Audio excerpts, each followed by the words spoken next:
Hey guys, welcome back to Talking Chelsea Blues. Welcome back to another video. I hope you are all doing well today. Before we get into this video, please make sure you like, comment, subscribe, turn that notification bell icon on to be notified of when I upload and when I go live. Go and follow me on all the socials. Links are down in the description. Go and join the Discord as well. That is down in the description. Let's get over there and have a conversation together about Chelsea Football Club, the club we all love. Now, let's get into this. This is a transfer news video, so let's get into it. I'll break it all down for you. Here it is. Here's the first piece of news, and this is from the Mail Sport. So here it is.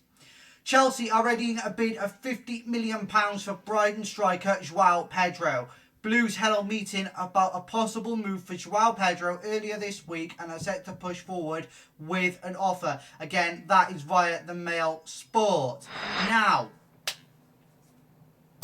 Now then, guys, JOAO Pedro I have talked about in the last few videos.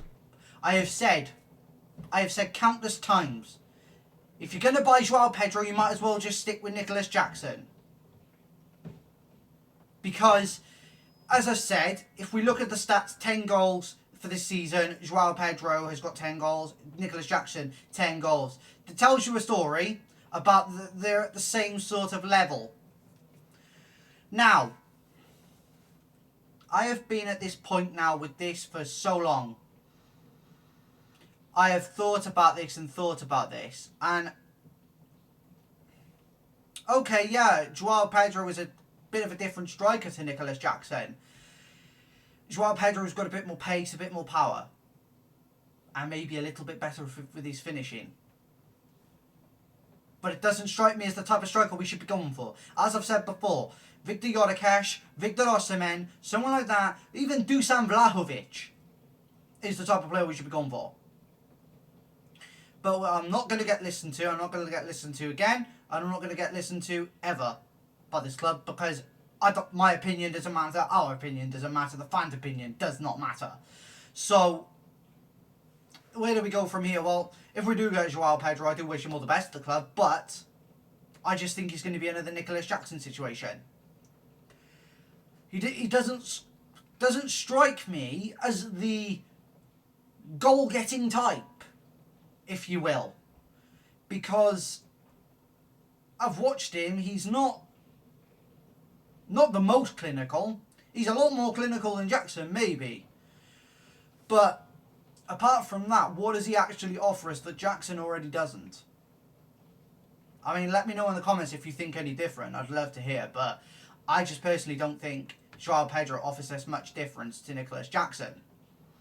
I just think there's so much about, oh, we're buying young for the future, blah, blah, blah. Yeah, you buy young for the future, but what about the experience?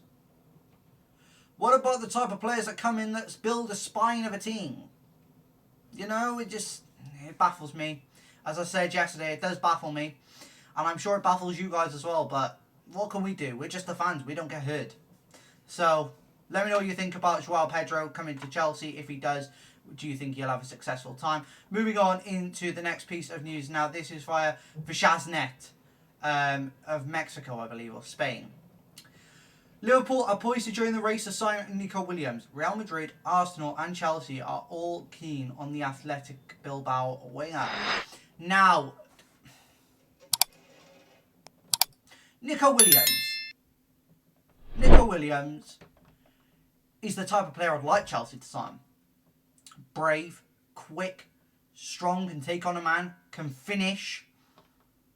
But we're not going to go for him because he's going to demand high wages and it's going to be a big transfer fee. It's really that simple. I would love it if we were to just go, ooh, Nico Williams. Ooh, Rodrigo. Ooh, Osimhen. See what I mean? These are the players you talk about when you're trying to build a team of winners. You don't build a team of youngsters and then expect them to win straight away. You don't expect it to click with a manager straight away. You build the spine, you build around the players that you've already got, and you work the best you can. You don't just buy a whole bunch of new players and a new team and expect it to throw it at the game and make it work. It doesn't work. And that's what I'm trying to tell you guys. And this is what I've been trying to say for the last few seasons. But, you know. Anyway, Nico Williams. Do I think we're going to sign him? No. Do I think he's a fantastic player? Yes. Do I think he should be someone we should be looking at? Yes. Do I think he's going to cost a hefty fee? Yes, probably upwards of maybe 80 to 100 million pounds. Do I think he's going to want big wages? Yes, probably about 250 grand a week. You see what I mean? It's this sort of player that wins you games. But as these owners see fit, they are going to continue to do what they're going to do. So, it leaves us in a situation where who are we going to go for? I don't think we are going to sign Rodrigo, and if we did, that would be huge. But I can see us probably keeping all the Jadon Sancho, to be completely honest with you. That's about as good a winger as you're going to get this season, guys. So, you know, hold your horses on this piece of news. So, yeah. I mean, it's too much, like, to think about at this point, to even consider someone like Nico Williams joining Chelsea, because the owners are not going to do it. So, anyway, it is what it is. Let me know your thoughts in the comments about Nico Williams.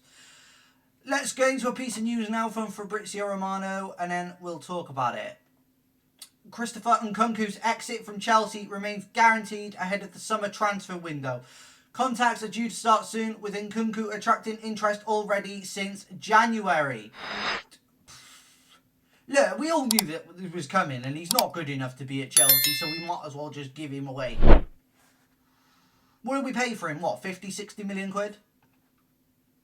So, is he good enough for Chelsea? No. Has he proved that? Yeah. Have other players done so? Yeah. Are they still at Chelsea? Yeah. We should be getting rid of players as well. We should be getting rid of players and bringing in better. You know. But we're obviously not going to do that. But NKUNKU, I've heard interest from Liverpool. Man United have also been keen. I think Newcastle were even keen at one time. Whether they still are, I'm not sure. I wished it could have been better for NKUNKU. I really do. Because NKUNKU is a fantastic player when he's firing at his best. But he's proved he's not good enough right now. And I don't know what it is. Whether it's injuries, whether it's lack of playing time, whether it's the system. Something's not working for him. So, yeah. What do you do? Well, in my opinion, I think he is a good player, but I just don't think he's cutting the mustard for Chelsea right now, and I don't think he's going to get enough time to prove himself. But guys, let me know what you think about NKUNKU in the comment section. I'd really love to hear it. And also, I think NKUNKU just needs a system that suits him, because he doesn't suit the false 9. He suits the number 10 position, but he can play on the left or the right, so it doesn't matter. I can see him going to Liverpool and making an impact. I can, because he's a good enough player to do so. But, guys, let me know your thoughts on NKUNKU in the comment section, as I've said. And let me know your thoughts on all the rest of the transfer news that I've discussed today, guys, as well. And before we end this video, please make sure you like, comment, subscribe. Turn that notification bell icon on to be notified of when we upload, when I go live. Guys, share the channel out as much as possible, guys. It really does help me out. Go and follow me on all the socials. Links are down in the description. X, TikTok, Instagram, Facebook. And the Discord is down there in the description as well, guys. I hope you will join that soon. And guys, I will see you later for another video.